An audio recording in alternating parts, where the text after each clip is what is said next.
ilk durağımız Azerbaycan olacak. Bakü'de Anayasa ve Egemenlik Yılı kapsamında uluslararası bir konferans düzenleniyor. Azerbaycan'ın toprak bütünlüğünün ve egemenliğinin yeniden sağlanması, uluslararası hukuki yönleri konulu konferansta ele alınan başlıklara bakacağız. Şimdi muhabir arkadaşımız Fatih Avanos konuyla birlikte bizleri bekliyorlar. Hemen uzanalım o noktaya ve sözü kendilerine bırakalım.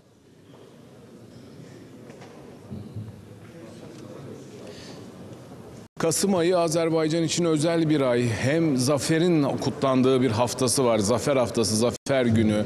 Hem devlet bayrak günü, milli uyanış günü.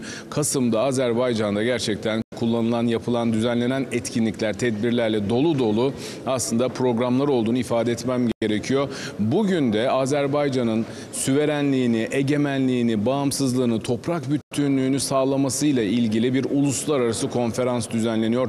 İmza İçtimai Siyasi Birliği tarafından bu program düzenleniyor. Başkent Bakü'deyiz, Atatürk Merkezi'ndeyiz. Büyükelçiler, milletvekilleri, akademisyenler, çok sayıda ülkeden de bu noktada temsilciler, katılımcıların yer aldığını ifade etmem gerekiyor. Ve İmza İçtimai Birliği'nin de Sedir Muavini, Başkan Yardımcısı Sayın Elnar Mehmetli ile birlikteyiz. Kendisi hem program hakkında konuşacağız.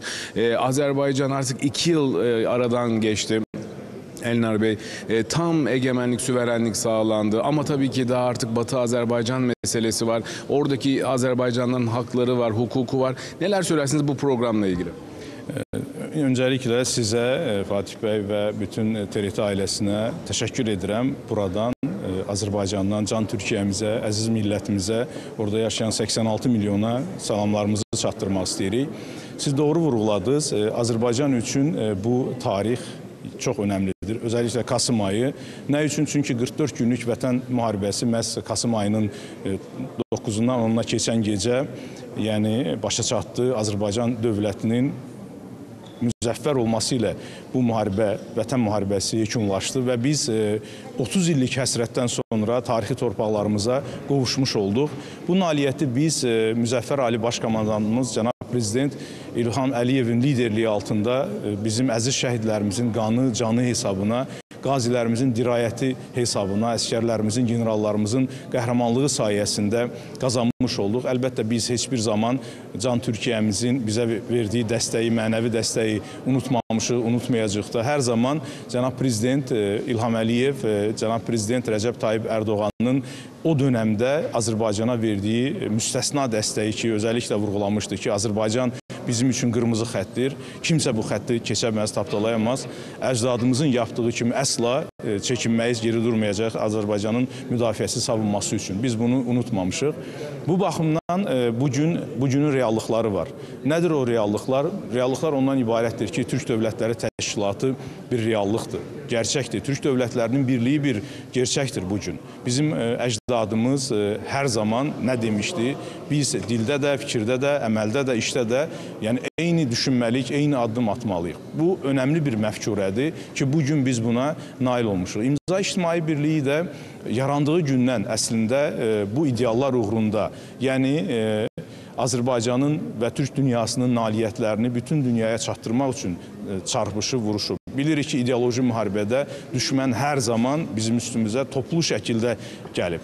Biz bunu görmüşük, vətən müharibəsinin getdiyi günlərdə də görmüşük. Ondan sonraki yaranmış reallıqlar ki var idi, biz torpaqlarımızı beynəlxalq hüquqa, uluslararası hüquqa uyğun olaraq azad etdikdən sonra yenə də üstümüzə gəlirdilər. Amma bizim millətimizin müqaviməti çox təqdirə şayan idi. Yəni hər zaman hər kəs bizi bu mənada nümunə göstərirdi. Və həmin vətən müharibəsinin nəticələri, özəlliklə də 2023-cü ildə ki, biz antiterror əməliyyatı keçirərək bütövlükdə öz ərazimizdə suverenliyimizi bərpa etdik. Bu çox önəmli hadisə idi, bütün Türk dünyası üçün önəmli hadisə idi. Ona görə də Azərbaycan xalqı bu günü, bu tarixi çox dəyərləndirir. Və Cənab Prezident İlham Əliyev də bilirik ki, 2025-ci ili ölkəmizdə konstitusiya, yəni anayasa və suverenlik ili elan etmişdi və bu çərçivədə də İmza İçtimai Birliyinin keçirdiyi bu tədbirin məqsədi də, qayəsi də ondan ibarətdir ki, yeni yaranmış reallıqları dünya ictimaiyyətinə çatdıra bilək. Bilirsiniz ki, bu uluslararası konferansımızda, tədbirimizdə dünyanın bir sıra ölkələrindən qonaqlar, tanınmış simalar, diplomatlar, siyasi xadimlər, ictimai xadimlər iştirak edirlər və onlar da təbii ki, bu konferansda aldıqları məlumatlar haqqında öz yerli mətbuat orqanlarına yəqin ki, danışacaqlar. Əlavə bilmədikləri varsa, buradan görəcəklər, biləcəklər. Bizim əsas hədəfimiz nədir? Əsas hədəfimiz Azərbaycana xidmət etməkdir. Cənab Prezident İlham Əliyevin müəyyənləşdirdiyi ideallara xidmət etməkdir. Bu yolun xidmətçisi olmaqdır.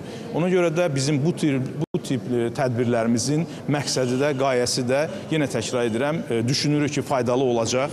O məqsədlər ki, biz çatmaq istəyirik, yəni həqiqətimizi dünyaya çatdıraq. Sözsüz ki, Türkiyəmizlə birlikdə əl-ələ verərək biz böyük addımlar atırıq. Türk dünyasının inteqrasyonu, birliyi istiqamətində ciddi nailiyyətlərimiz var. Cənab Prezident İlham Əliyev deyir ki, bizim bir ailəmiz var, bizim bir dəyərlərimiz var. O da Türk ailəsidir. Yəni bu ailəyə, onun dəyərlərinə sədaqət göstərmək bizim liderlərimizin bizə göstərdiyi yoldur. İmza İctimai Birliyinin bu tip tədbirləri bundan əvvəl də olub, bu gün də var və bundan sonra da olacaq. Çok teşekkür ediyorum Elnar Bey.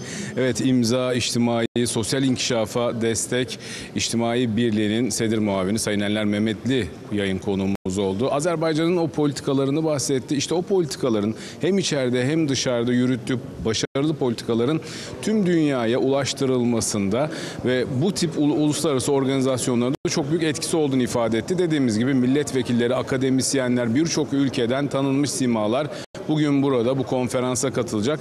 Bu yıl Azerbaycan'da anayasa ve tam egemenlik yılı olduğu için de bu kapsamda bu programın düzenlendiğini ifade edelim. Başkent Bakü'de son notlar bu şekildeydi. Sözü yeniden size bırakalım. Azerbaycan'da anayasa ve egemenlik yılı kapsamında konferans düzenleniyor. Bu konferansa dair değerlendirmelerini aldık muhabir arkadaşımız ve değerli konuğundan.